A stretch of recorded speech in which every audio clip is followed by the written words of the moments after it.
Management simply होता है किसी भी काम को इफेक्टिवली मतलब एफिशिएंटली और इफेक्टिवली करना। एफिशिएंटली मतलब कम से कम कॉस्ट में और इफेक्टिवली कम से कम टाइम में। इसका जो नेचर है ये मतलब यूनिवर्सली वैलिड है, हर जगह इसको अप्लाई किया जाता है, गोल ओरिएंटेड है और कंटिन्यूस प्रोसेस है। एक खत्म होता है तो दूसरा शुरू, मैनेजमेंट कभी रुकता नहीं है। और साइंस और आर्ट, तो मैनेजमेंट जो है दोनों है।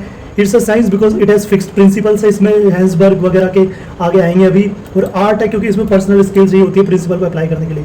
फिर इसकी importance, optimizes resources, provides leadership, helps organization adapt changes और कंटिन्यूस प्रोसेस। ये सब जो है इनके कोऑर्डिनेशन वगैरह के सबके फिक्स पॉइंट्स, आप इनको किसी में भी लिख सकते हो। फिर इसके बाद आता है सिंपल सा मैनेजरियल रोल्स, मिन्सबर्ग ने दिए थे जो कि, तो इन्होंने 3 रोल्स दिए थे, इंटरपर्सनल, इन्फॉर्मेशनल, डिसीजनल।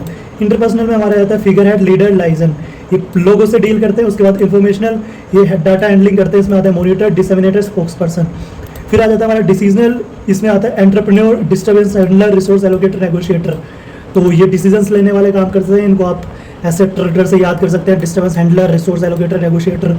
3 बार पढ़ेंगे, याद हो ही जाएंगे। इसके बाद आता है हमारा डेवलपमेंट ऑफ मैनेजमेंट थॉट।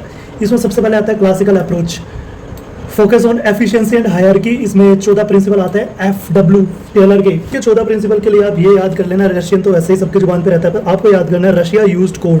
इसमें R से रेम्यूनरेशन ऑफ एम्प्लॉइज, U से यूनिटी ऑफ कमांड, S से स्टेबिलिटी ऑफ पर्सनल, S से फिर subordination of individual interest to personal interest, I से इनिशिएटिव, A से ऑथोरिटी एंड रेस्पॉन्सिबिलिटी, U से unity of direction, S से scalar chain, E से esprit de corps, D से division of work, C से centralisation decentralisation, O से order, D से discipline, E से इक्विटी। ये सब है रशिया यूज्ड कोड। इसको बस 1-2 बार रट्टा लगाना है, हो जाएगा याद, इतना कुछ मुश्किल है नहीं।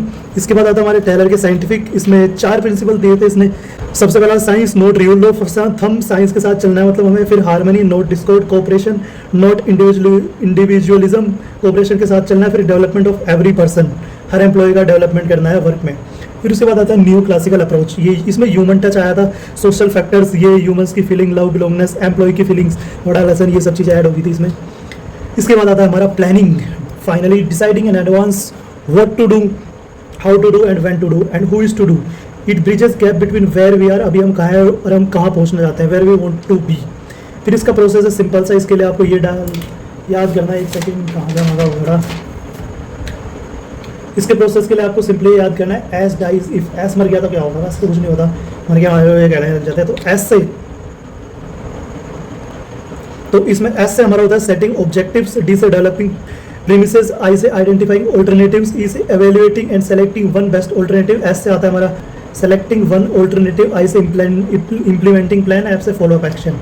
फिर इसके एडवांटेजेस की बात कर लेते हैं जल्दी से। एडवांटेजेस में प्रोवाइड्स डायरेक्शन देता है, ये planning reduces risk of uncertainty and facilitate decision making. इसके डिसएडवांटेजेस रिजिड है, जल्दी से चेंज नहीं